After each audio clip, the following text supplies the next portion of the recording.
on you forever. Over to you, Reva, for your share. Thank you, Marion. I don't know if somebody's signaling to say something, but... no, they're not. No, they're not.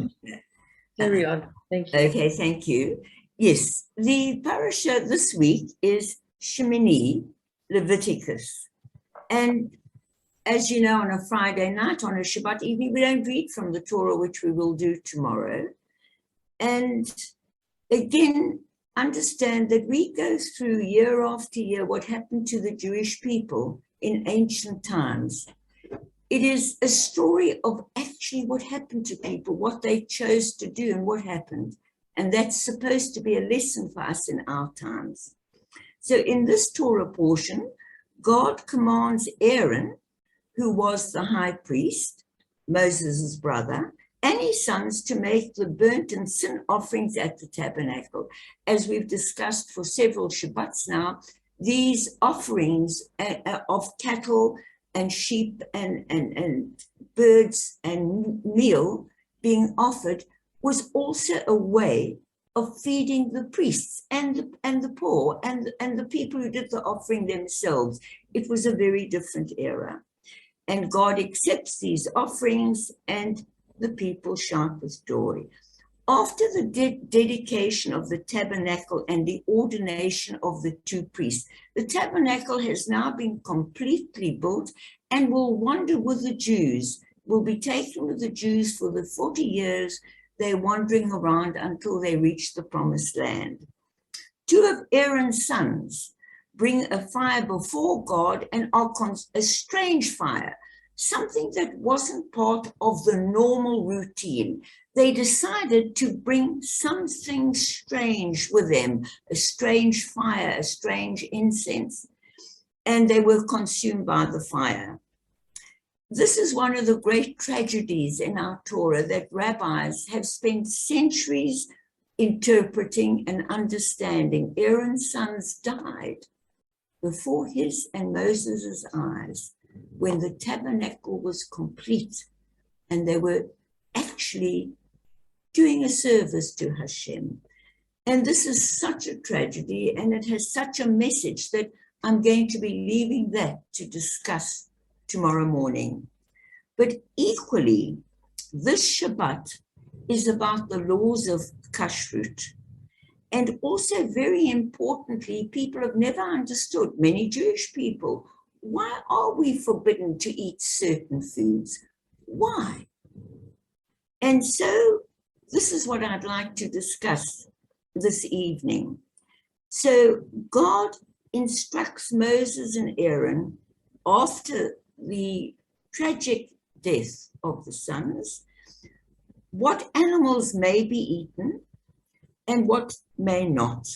And this is just shortly what I'm going to share with you this evening, keeping in our minds all the time the tragedy that's going on thousands of miles away to our Jewish family and to our family of humanity. But life must go on, and we must still fight for them to live as well. So let's see exactly, and I'm sure you'll be curious to hear some of the things. So these are the creatures that you may eat from among all the land animals. Any animal that has true hooves with clefts through the hooves and chews the cud you may eat. The following animals who either chew the cud or do not have a cloven hoof, a divided hoof, you shall not eat. The camel, the rabbit, the hare, and the pig. You shall not eat their flesh nor touch their carcasses. Please note, this doesn't mean to say that you shouldn't have a little rabbit as a pet, or you shouldn't have a pot-bellied pig as a pet. You shouldn't eat them or touch their carcasses when they are dead, because this is unclean. Very interesting, from the waters and the seas and the rivers, you may eat all the creatures except those that do not have fins and scales. For example, We are not supposed to eat any shellfish, any prawns, any lobsters. These are an abomination to you, and you shall not eat their flesh. Very interesting, and we're going to discuss what this means.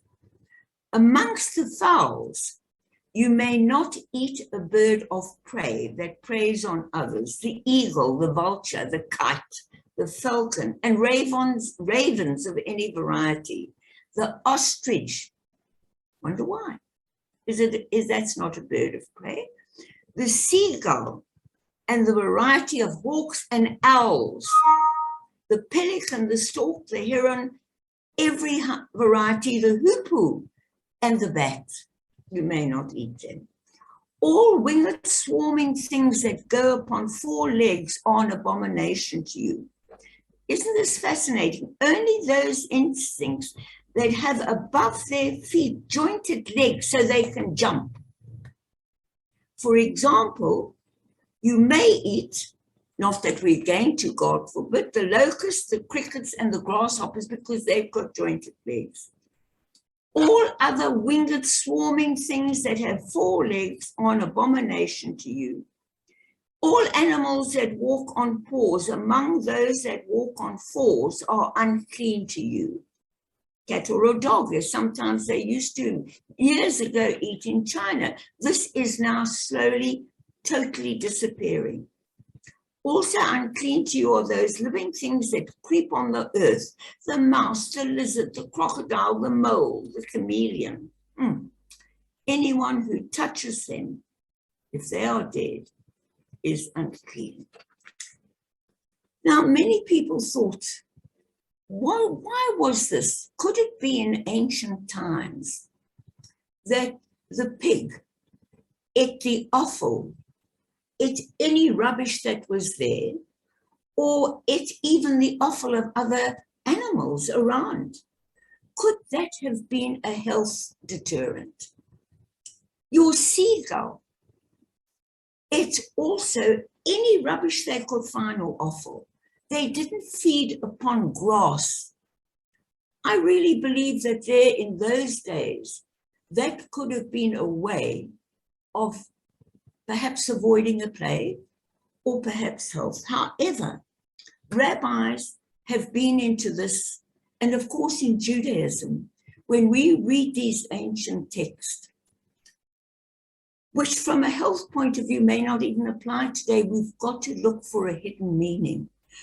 I respect these forbidden foods merely out of respect to my tradition as a Jew, just like I'm wearing this talit tonight, or just the way an Orthodox Jew may wear a kippah.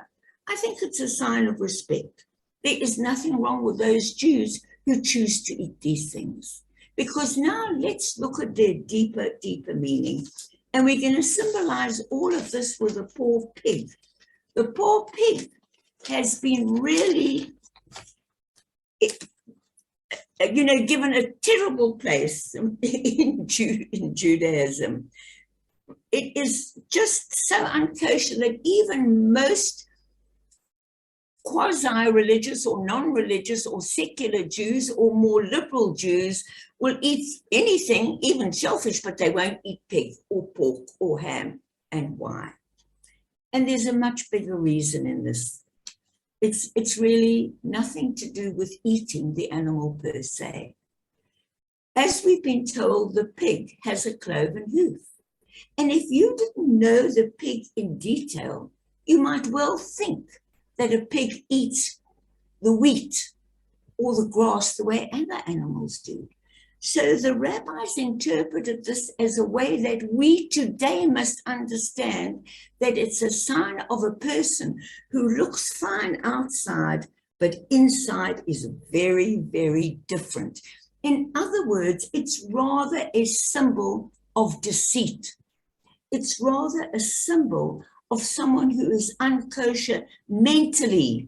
And that's how many rabbis today, both Orthodox and progressive, interpret this, but it is up to the individual which laws you wish to keep. So it's more than simply not being kosher. it's dishonesty, and it's hypocrisy of many people today. And it's very sad, because if you look at the world today, someone like Putin, he is telling the world with his words, and the hypocrisy, the dissemblance can be in your words, not only how you look. He's telling the world that, oh, he's doing this because there's Russians there and he's saving them from Nazis. There are no Nazis there. It's a democratic state, but his words are the image of why we found the pig unclean. He is not what he seems to be. And another article tells us, yes, terrorists are often found, terrorists who want the death and destruction of other people, be it anti-Semitism, be it Islamophobia, be it xenophobia against our immigrants here, legal or not. There is a compassionate way, which is the Jewish way. The way is not to hate them. It is to deal with things compassionately, even if the law says they're not allowed to be here. And yet the people in our country, and Putin and others, their words are deceiving.